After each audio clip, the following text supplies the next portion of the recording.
ঈদের দিন আমরা কোন কোন সুন্নতগুলো আমল করব। ঈদের দিন মানুষ এত বেশি খুশি থাকে, এত বেশি উদাসীন থাকে যে ঈদের দিন যে কিছু সুন্নত আছে আমরা অনেকে ভুলে যাই। আজকে আমরা যে সুন্নতগুলো জানবো, এটা আমরা জাস্ট জানবো না, ঈদের দিন আমরা সকলে আমল করার we will try our best level. বলেন সবাই ইনশাআল্লাহ। শর্টকাটে কয়েকটা আমল বলছি। 1 নাম্বার, ঈদের দিনের প্রথম আমল হচ্ছে ঘুম থেকে উঠে মেসওয়াক করা। বলেন সবাই, ঘুম থেকে উঠে কি করা? মেসওয়াক করা। আল্লাহর হাবিব বলেছেন, যেই বান্দা মেসওয়াক করে আল্লাহ তার জন্য মৃত্যুর সময় কালেমা পড়াকে সহজ করে দেয়। সুবহানাল্লাহ পড়বেন না আপনারা সবাই? ঈদের দিন ঘুম থেকে উঠে আমরা প্রথমে মেসওয়াক করব। বলেন সবাই ইনশাআল্লাহ। 2 নাম্বার, ঈদের দিন আমরা যখন গোসল করব, অন্যদিন তো আমরা অ্যাজ ইউজুয়াল জাস্ট নর্মালি আমরা শাওয়ার নেই, নর্মালি আমরা গোসল করা ট্রাই করি, বাট ঈদের দিন সর্বোচ্চ আমরা ফ্রেশ হওয়ার ট্রাই করব।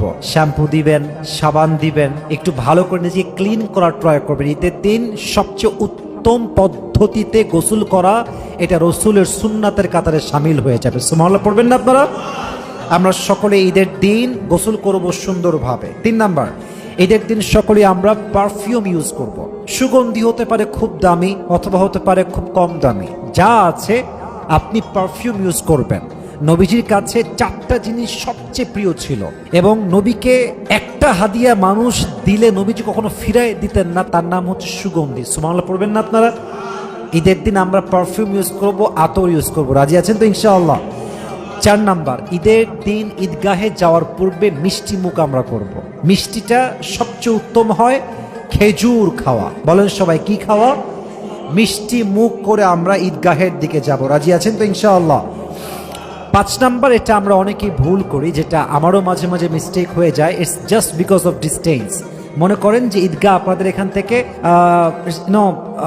2 অথবা 3 কিলোমিটার দূরত্বে, কষ্ট হয় হেঁটে যাওয়া, তো আমরা রিক্সায় যাই, সাইকেলে যাই, বাইকে যাই, কিন্তু ঈদগাহে হেঁটে যাওয়া হচ্ছে রসুলের সুন্নাত। সুবহানাল্লাহ পড়বেন না আপনারা সবাই?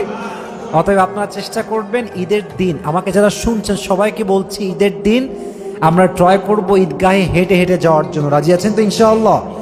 6 নাম্বার, ঈদগাহে যাওয়ার পথে মাথা নিচু থাকবে আর আমরা সকলেই তাকবীর পাঠ করব। সকলে পড়েন আল্লাহু আকবার, আল্লাহু আকবার, লা ইলাহা ইল্লাল্লাহু ওয়াল্লাহু আকবার, আল্লাহু আকবার, আল্লাহু